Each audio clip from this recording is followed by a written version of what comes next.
Hi, everyone. We're back with a new episode, and today's topic is about energy leaks. So, when we think about self mastery, a lot of self mastery is energy mastery because our energy and the way that energy moves through our body, the way that we give of our energy, the way that we attend to and take care of our energy really does have so much to do with how good we feel. As we all know, when your energy feels right and you just feel clear and, like you're in a good space, so to speak, like it really changes everything. I think that happiness and contentment and feeling good about life is so much an inner state. It very much has to do with your spirit, your energy, your heart, your emotionality, right? Like all of the sort of inner states of being.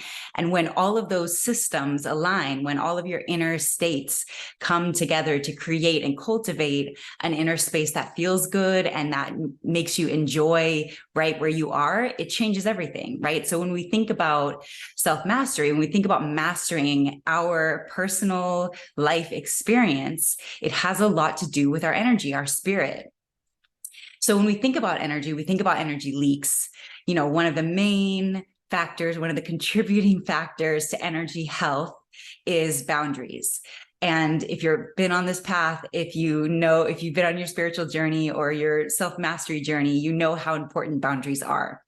And I say that, and it's funny because I was having a conversation with a friend the other day, and we were talking about boundaries, and I was kind of practicing a boundary with him that I was trying to learn to apply to a different situation. And he said, I don't consider myself as needing boundaries at all. He says, I just hold this space of love. And I find that whenever I come with love and approach anything from love, that love makes it right. Love sets it back in its place. So if I'm not feeling like my full, most loving self, and I feel kind of encroached on, or like my most vibrant, loving self is not being honored or respected in a dynamic with another person, if I just come with love, if I replace that encroachment with love, then everything will be made right again. And I had to sit with that because as a highly sensitive person, as someone who is very attuned to my own energy and my own spirit, I've done a lot of boundary work. So it was kind of, in the moment, it was kind of like, you can't take my boundaries from me. But I understand where he's coming from. And I bring that forward to say, boundaries don't have to be the strict, harsh, cold, wall that people meet. In fact, I would almost argue to say that those are more walls than they are like a boundary. A boundary is simply, and to his point, the place where love meets love, where you can be in your full experience, feeling good, contributing an overflow of spiritual overflow, and maintain that for yourself and find the edge where then you can allow another person into that experience or into that space and still maintain your totality. That to me is what you'd consider a boundary. Whether you call it a boundary or love, it all, I think, works. But I really appreciated the approach of thinking it as love because sometimes as you learn boundaries, what ends up happening is you kind of end up weaponizing them or using them in a way that feels a little strict to other people or maybe even pushes other people away. And, the point of the boundary is simply just to place it where you need to maintain your own energy, your own spirit. And that's why I think of approaching it as love is actually a really beautiful perspective because you can do it very lovingly, right? It doesn't have to be cold, doesn't have to be standoffish or rigid. It can just see like, oh, this is where my energy I need to hold my own energy to maintain my spirit and my vibrance. So you can, and so if you do that and you do it from a place of love and self-love in particular, then anybody who really honors and respects you will gladly maintain that space for you. But the thing is, you have to learn A, where that line is for you, and B, how to approach it in a way that feels loving for yourself and is not cold or, creates an extra additional distance that's not necessary between you and another person. So this is boundary work. And should, and can do an entire video on boundaries because there's a lot here. And I've only just obviously scratched the surface. But boundaries is one example, one tool that we use when we're talking about energy health and energy mastery. in really prioritizing and maintaining your own good energy, your own feel good, your peace, right? We all know, and we hear the saying now that like we've spent so much time and energy creating this experience for ourselves where we love our life from the inside out, that no one's going to disrupt that. So that's where the boundary lives. That's where the power lives, in understanding the importance of not creating energy leaks for yourself. So boundaries is one way to understand the necessity of the maintenance of your spirit, the containment of your joy, so that other people can experience it and enjoy it as well, that you're actually calling the sameness and the likeness out of other people. But that doesn't mean your experience ever has to diminish. That's where the energy leak comes in. So then we start to look at life and we think, where and in what ways do I leak my energy? Meaning I allow my power to be diminished in order to maybe feed someone else, or I allow my power to be diminished in order to even sometimes feel like I'm relating to someone, right? That's a major energy leak that many of us have, is that sometimes you feel like you have to kind of make yourself small to feel sort of digestible. And what I would argue, and as comes up in this channel a lot, when we talk about the new paradigm and creating a new world, it's everybody in their energetic and spiritual power. Everybody in their energetic and spiritual power. That's what the whole spiritual journey is about. That's what self-mastery is about, is finding and maintaining your own energetic power, your experience of life that feels good, where you feel like a success is just waking up in the morning in the ultimate joy of being alive. So when we look at then energy leaks and we look at the ways that we come down out of that, we take ourselves out. A lot of our energy leaks are in a way self-created, self-perpetuated. They're just ways that we've learned to maybe meet other people, or, make other people feel comfortable, or not, be so big or take up so much space. Because the thing is, when you're in your energetic power, as probably many of you know, you take up space. You take up space. You are seen. You are felt. You are a vibrational presence. And not everybody's going to vibe with that. The truth is, when you have a powerful vibe that people feel, that's tangible to others, some people are like, yo, that's amazing to me. That's inspiring to me. Like, I feel their presence. I feel the way that they alchemize the energy of the room just by being here. Like, someone who's energetically aware will recognize the power you hold in that way. Some will be inspired by it. Others will feel it and feel intimidated by it, or maybe jealous of it, or they'll feel like maybe small by your volume. Everybody's going to receive you differently. But the point is, you don't need to change your volume to make yourself digestible to other people. That's like a major, major energy leak. And I think that as we learn our own volume and totality and capacity, you start to realize, I can't come down anymore. I cannot make myself small anymore. I can't turn my volume down so that other people can feel comfortable about themselves.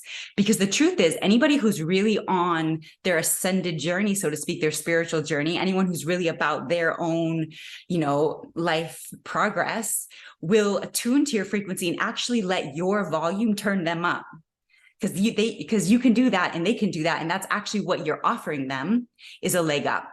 You're offering them an opportunity to rise to meet you. And to me, that's like the motto for those of us who are really about self-mastery and really, attuning to the frequency of the new paradigm. We're saying, rise to meet me. We cannot come down anymore. We cannot make ourselves small. We're not here to be digestible. So however you receive me is your medicine, and I have no preference. Some people are not going to like it at all.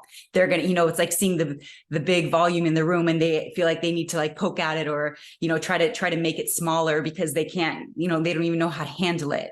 And they can do whatever they do. It's crows to an eagle. It has no influence on you how someone else receives you, especially when it's negatively, when really you're offering them an opportunity to rise, and they're taking it as an opportunity to try to chop you down instead.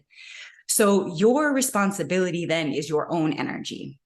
Your responsibility is your divine assignment to maintain the volume of your spirit, so that wherever you go, you're offering everyone else the sameness. This is such a Jesus energy, right? That was like his whole teaching is about, like, guys, everybody can do this. everybody can be the light of God or whatever, source, spirit. I am a fully realized, son of God. And I figured out how to make miracles by using my energy to influence and to raise the average of others. That's literally kind of the heart of his teaching. But he was saying everybody can do this, and of course, look what they did to him. A fully realized human, and we see how that went. And if we're being honest, it may happen again if he came back as a fully realized human again. The same thing could very well happen, because there are still people who are simply not ready. They're simply not ready. But at this point, we're not waiting. We can't wait. The world is in a crazy place right now, which to me is fertile ground to build and bloom out a new reality and a new world. And it takes one person at a time, individually, taking accountability over their lives, figuring out what power actually feels like, which is not externally based, but your internal state of being, and then building your whole world from there. Because when you wake up in power, anything that comes from you comes from that space. It's not out of lack or scarcity. It's out of abundance. It's out of overflow. It's out of what can I do to maintain this sense of fullness and to bring it into the lives of others. When you move from that space, you build a totally different world. A totally different world. You understand power completely differently, because you start to see that real power empowers other people. Real power offers other people the opportunity to rise into more of themselves. That's real power. It doesn't bring other people down. It doesn't take power from others. It doesn't need to put you on a pedestal so someone can be beneath you so that you feel like the powerful one. No, that's not real power. That's actually power inverted. Real power starts from the inside and outside, and then it brings forward the sameness and likeness within other people. So when we're talking about energy leaks and not leaking our energy, that's the kind of vision I want you to have for yourself, because it is 100% possible.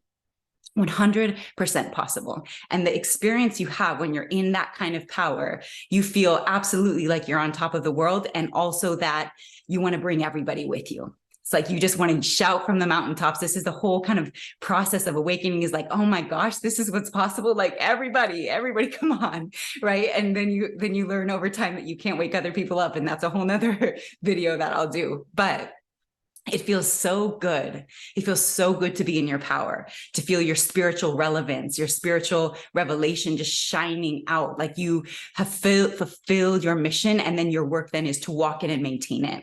So this is what energy work, energy leaking and not leaking is all about.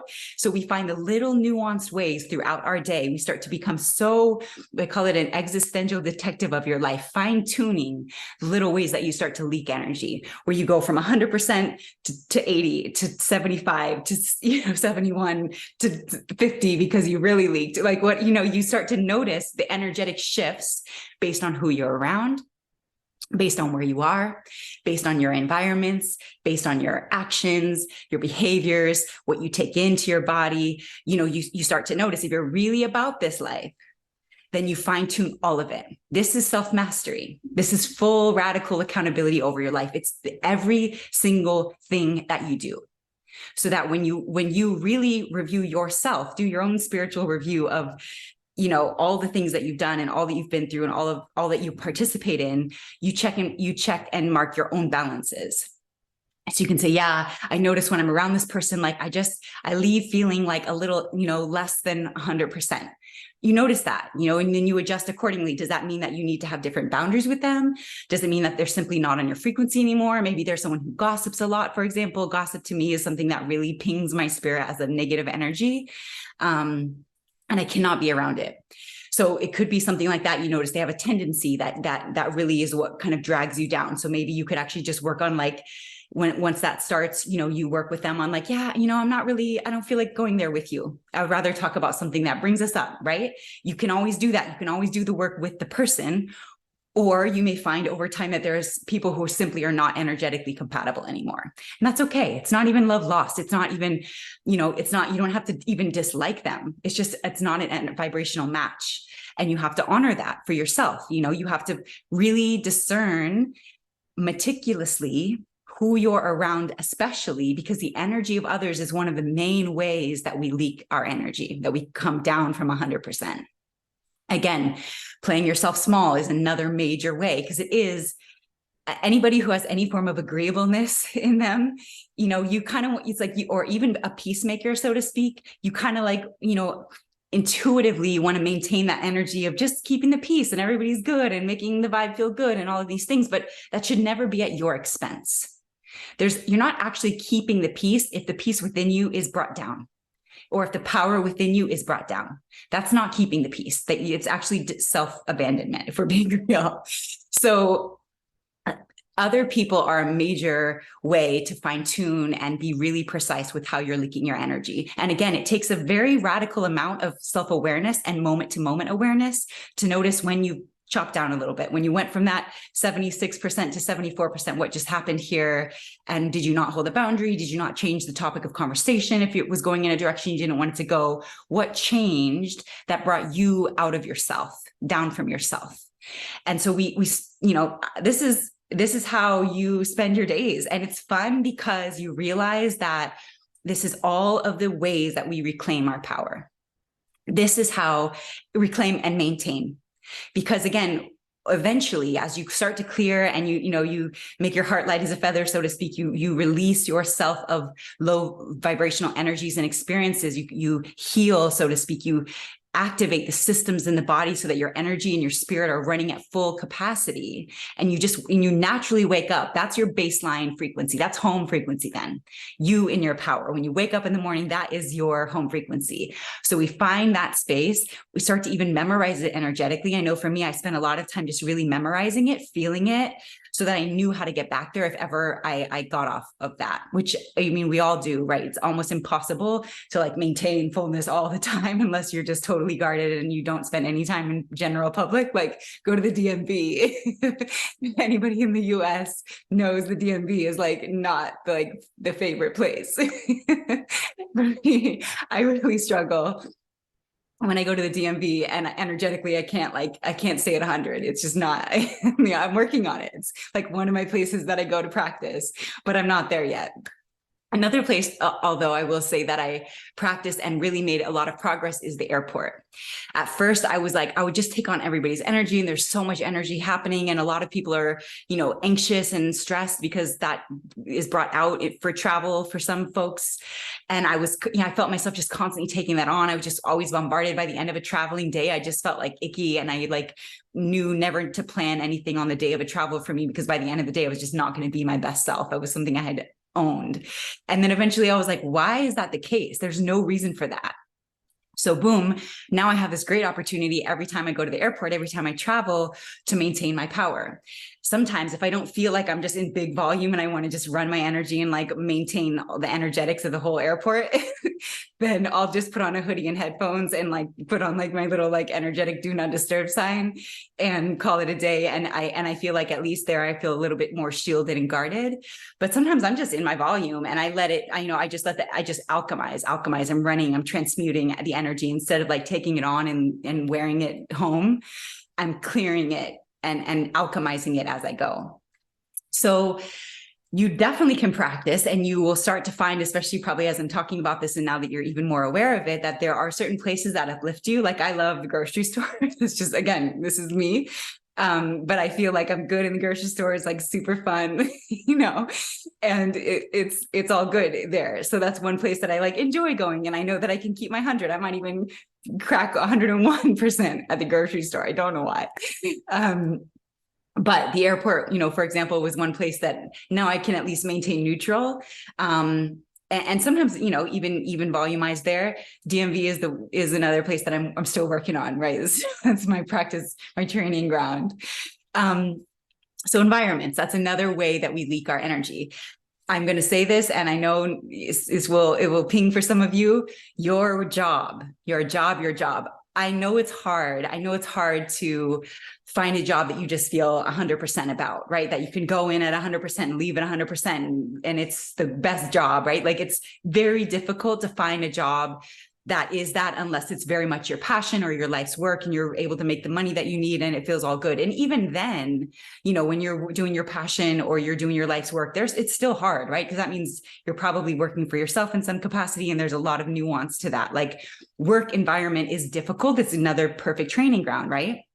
Noticing where you leak your energies, noticing if you just need a minute, take a minute, like sit and breathe for a second, because it's pretty amazing how quickly you can tip your scale back up by just breathing, recalibrating a little bit, like taking a little break for yourself. So if your job, you know, you start the day at 100 and every day you go to work, you come home at 50, you probably want to look at that. You probably want to look at that. Again, maybe it means that there's work for you to do energetically at the job itself. It might mean that over time, it just is not a vibrational match, because you can't afford to do something, even to make money, that cuts you down to half. You can't afford it spiritually. I mean, I mean, monetarily, you're getting the money in, but spiritually, it's a no from your spirit. If you're coming down half, it's a no. So again, it's something to be aware of. I'm not telling you to quit your job tomorrow if that's the case, but now that I've put this on your spirit, I think you'll become more aware of it, and either you'll hold your boundaries differently and you'll maintain so that you're not coming down to 50, or over time, it's going to just feel you'll feel such vibrational resistance to even going and doing it, that you're going to have to find a different option, that you're not coming down half. You know, it's just, you can't spend your life coming down half. It's literally the opposite direction of where we're trying to go. So people, environments, great options and opportunities for you to really discern and fine tune where and how you leak your energy. And then with yourself, how you relate to yourself. This is where another radical accountability comes in, because nobody knows what happens in your mind but you. Nobody knows how you give of your energy, or what you take in, what you eat, what you absorb, ingest, but you. So you have to be very honest with yourself. Is the food you're eating filling you up, feeding you, filling your spirit, not just your belly and giving you the itis, right? Like, is it filling all of you? Is it making you feel good? Is it maintaining your vibe, actually maybe lifting your vibe? Because food can do that. High vibrational food can absolutely do that. And if it's not, look at it. Water, drinking water. I mean, we are literally 75% water. So if you're feeling that capacity for yourself, drinking water is it's a high vibe behavior. It's a high vibe act. So just drinking water, and also though being aware of the other things that you drink. If it's alcohol, something that I know for me, I literally can't do it anymore. I just cannot. It's a hard no for me energetically now. That's not going to be the case for everybody. But if you're drinking every day, maybe look at it. Anything, especially anything you do every day, right? We all pretty much eat every day unless you fast at times, which is great. Obviously, also a very high vibe behavior. But otherwise, what you're putting in your body can be an energy leak. Absolutely. And you have to give yourself that grace, and you have to really look at that. Does the food make me feel good and just nourished and like a hug for my body? Or can you feel it all in your body and it just is like setting you off and you feel tired and like lethargic? Like, probably want to look at that if that's the case. Or if you just are always going on sugar or caffeine or whatever it is, probably want to look at that. You're like overdrive versus just being in the neutrality of your home frequency.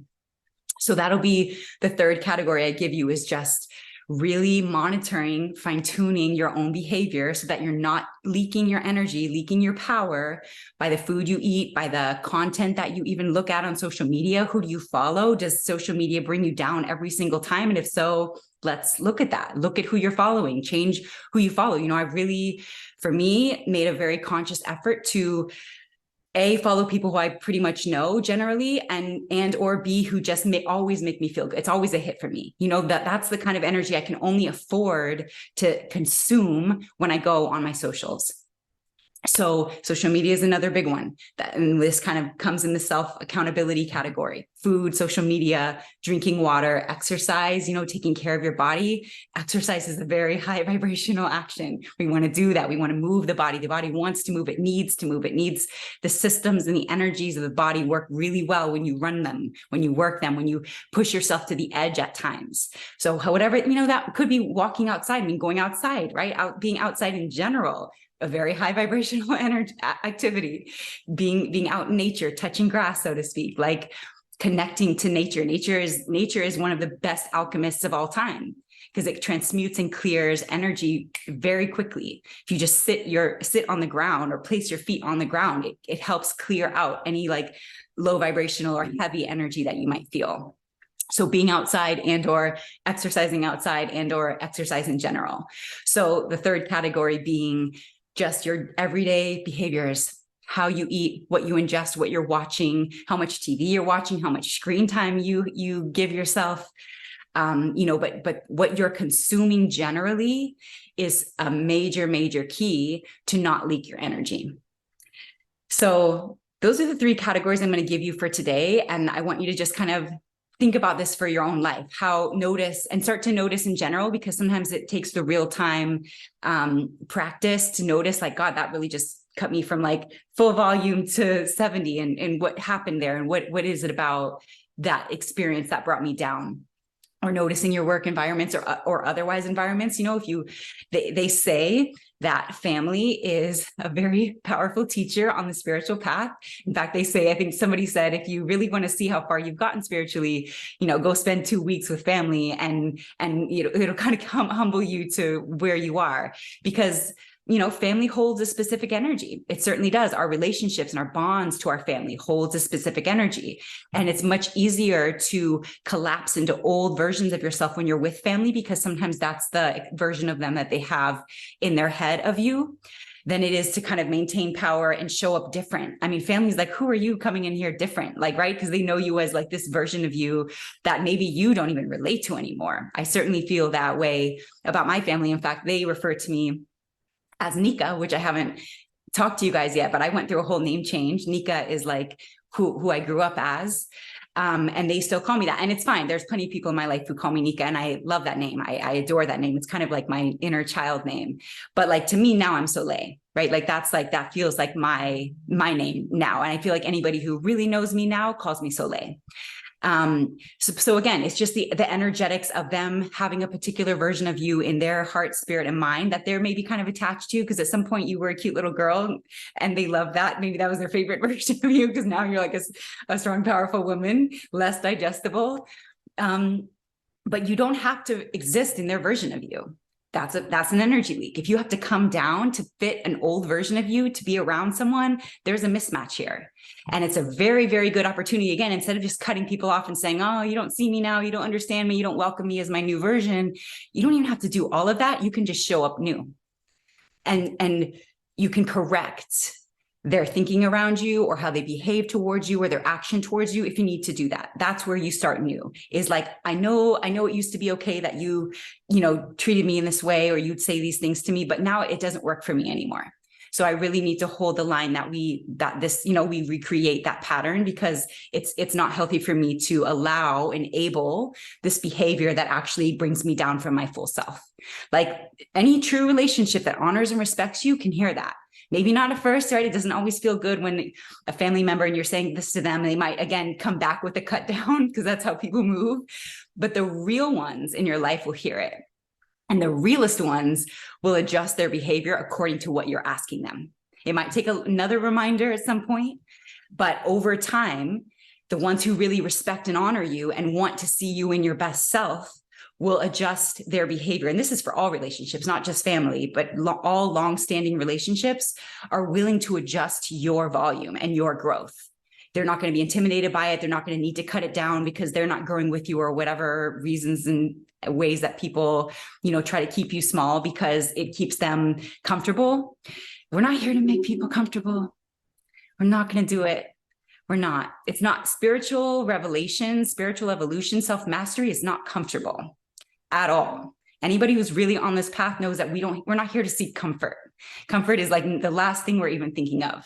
That's out the window. We're here for growth. We're here on our growth edge, seeking ways to become more of ourselves so that we can give the highest version of ourselves. So at the end of our life, we can tell Source, I used everything you gave me. I used everything you gave me at full volume, as much as I possibly could, to give other people the option and possibility to become more of themselves. That to me is the ultimate success. If you get to the end of your life and you can say that, I used all my gifts, I feel like you really lived your life. And you can start right now. You can start any day, any moment to say, all right, I'm shifting my path. I'm shifting my focus to filling me to 100%, figuring out what that means, mastering myself, and then maintaining that so that other people come with me. And they will. They really will. It's so amazing and miraculous and empowering to notice how people really rise to meet you. I mean, you know the version of someone who's in your energy, right? Like who you might know of Tom, and how I know Tom could be different, because Tom exists in a certain energy when he's around me, and Tom exists in a certain energy when he's around you, because he's in some way subconsciously we do match energy. And so again, that's either you're coming down to Tom, not to knock Tom, I don't even know Tom. But, if I maintain my energy, then Tom either is not going to be around me if he can't come up, or he's coming up. And that to me is what I really try to maintain. That's my promise to myself, to God, and to humanity, is to maintain my fullest self. Because I know if I do that, everyone who chooses to be around me will have to level up. It's really simple. So that's what I'm going to give you guys today. Think about your energy leaks, stay aware, be willing to just look and see, notice where your energy shifts. Where can you maintain? Where can you take it back? And always know that pause, that breath, 5 minutes of just sitting with yourself. You can sit with your eyes open. You can just sit and think. You can just sit and breathe, be with your breath, sit in nature, whatever you need to just kind of give yourself the reset. It's not hard. It's quick to come down. And sometimes it feels like it's hard to fill back up, but it's actually not. Drink some water, like sit on the grass, take a breath, just take 5 minutes and just breathe. You'll actually be pretty shocked at how easily and quickly you recalibrate just by like focusing on the breath coming down from your thoughts. That's the last one I'm going to say, that now that it's here, I think that was given to me. Your thoughts, man. Talk about an energy leak. This is one of the reasons I'm such a major advocate for meditation. I've taught meditation for 12 years now. And I'm a major advocate in my own life. And I've seen the power, the shifts in power that it has given me by being really radically aware of my own thoughts. Where do they go? What am I thinking about? Is there any worry or fear? Fear and worry really do bring you out of your 100%. And so, really checking and balancing any fear, your tendencies towards worry or concern, or the, daunting what ifs. You have to learn how to let those go. If you really want to be in full power, you have to use your mind as a tool to maintain and not to come down from. So as you know, and as I just said, I'm a major advocate for meditation. It requires nothing outside of yourself, but just time to be with yourself and to breathe and to start to notice your thought patterns, start to rewire. Once the fear comes in, you're like, oh, wow, I do fear a lot, or I do worry a lot. I'm going to change that. I'm literally going to replace that thought with the thought that actually feels good or excited. Instead of what this could happen, it's like this could happen, right? That minor shift changes so much of your energy and your spirit of how you're approaching the future, right? Being excited about the future versus fearful about the future changes your whole state of being. So a lot of work to do with our thoughts. Again, that's another real-time practice of just noticing as you go through your day, checking in with your thoughts. Noticing, what are you thinking about? Is it a negative thing about somebody else? Is it a negative thing about yourself? Is it worry? Is it fear? Is it concern? All of these sort of lower vibrational thought habits, which can be replaced instantaneously. As soon as you notice, replace it. Go somewhere else. You don't have to identify. You don't have to then take yourself out of your power because you're judging yourself for fearing. Like, don't do all that. Just notice, let it go, and choose something else. Like that's how easy it is to retrain our mind to work in our favor, to feed our future self and to feed our current self and our current experience, so that you're just maintaining that home frequency of 100% spiritual and energetic volume. All right. I've talked enough. That's all I've got for you guys. Thank you for tuning in. As always, if you could just like, comment, subscribe, all the things help me build this channel a little bit. I would really appreciate that. Also, let me know if you have any questions, comments, concerns, or if you have any suggestions of things you'd like me to talk about in future videos. I'm happy to receive those. See you guys next time.